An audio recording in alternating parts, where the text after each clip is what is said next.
I was actually taking my extern at a internal medicine office, and I told him, you know, you should come and get your physical done. When was the last time you had it done? So I went in just for normal physical again, and she took all my blood work and everything like that and sent off the, the samples to the lab. It took me a while to make him come in the office, but he finally came in, and I wanted to show him I knew how to draw blood and all that stuff. And that's when it came back with the numbers were all out of whack. Everything was crazy. My blood pressure was high. He came, I drew the blood, and then the next day, that's when we got the results. And my boss sat me down and told me what was going on, and she told me, can you connect me to him so I can call him and let him know what's going on. I was scared. I wanted to know what was going on. I wanted to know what creatinine was, what was all these numbers that they kept reading off to me. I had no clue they was talking about. After that, it was just like, I wouldn't say downhill, but things got worse from that point. I was emotionally messed up because, I felt like I was too young to be going through this stuff. And physically, it's like you don't know something's hurt. Does somebody tell you it's hurt? Or you don't know your hand's broken. Does someone tell you it's broken? And you start feeling the pain.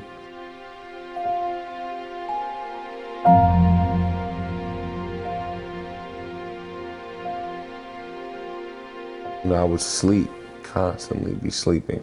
I work, between 8 and 12-hour days, riding a truck and, delivering big packages and stuff like that. So, I was always tired. But then when I got sick at that time, I wasn't able to work anymore because of, my body breaking down or whatever. And the doctors thought, it would be a good idea to take a little leave of absence from work for a little bit.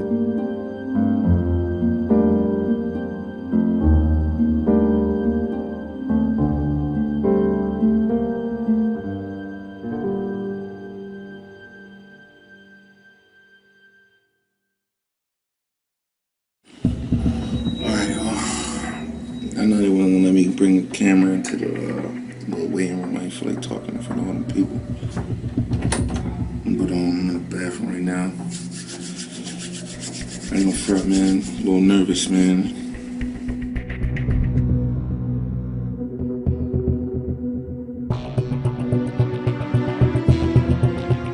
Basically, put a catheter in my chest. What a catheter is basically like a red and blue tube that hang out of your chest, and they connect the red and blue tube to it from the dialysis machine. And one drags your blood, the other one drags your blood in, and one drags your blood out. And waking up with that after the surgery for that and having that in my chest, now it limited all physical activities, limited taking showers, limited going swimming, limited playing basketball, limited just horsing around my nephews. And it just limited living.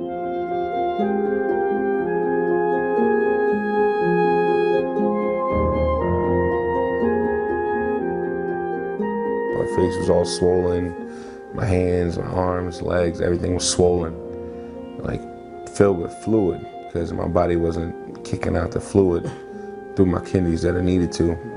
So I would just fill up with fluid and it was, I don't know, it was crazy.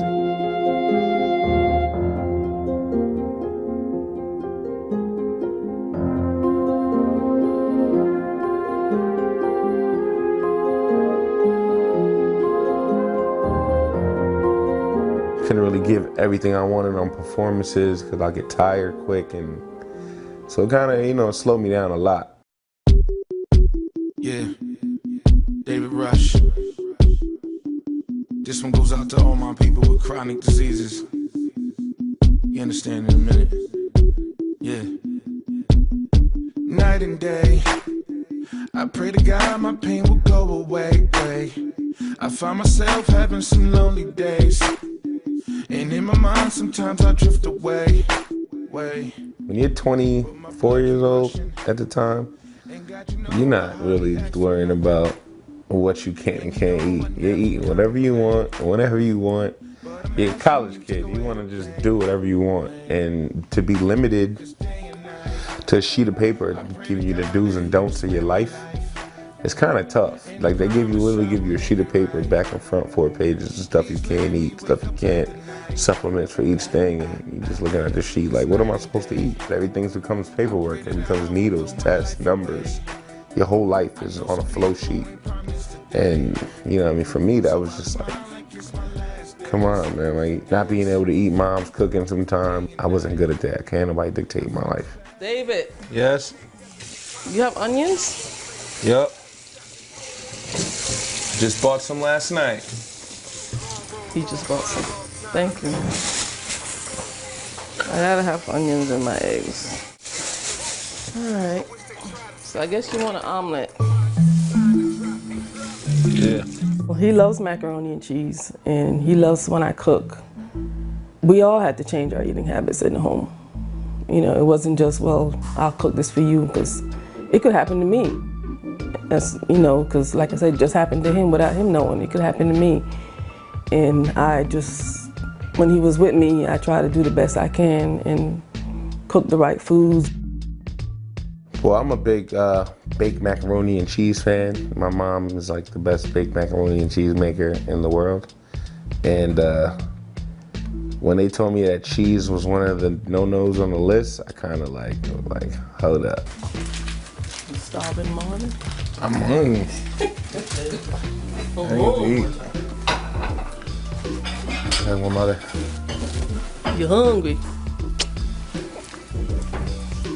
I was not listening to him, and then after realizing that it highed my phosphorus level, that made you itch a lot, is when I was like, all right, let me stop eating this cheese so much, because I'll start itching like crazy.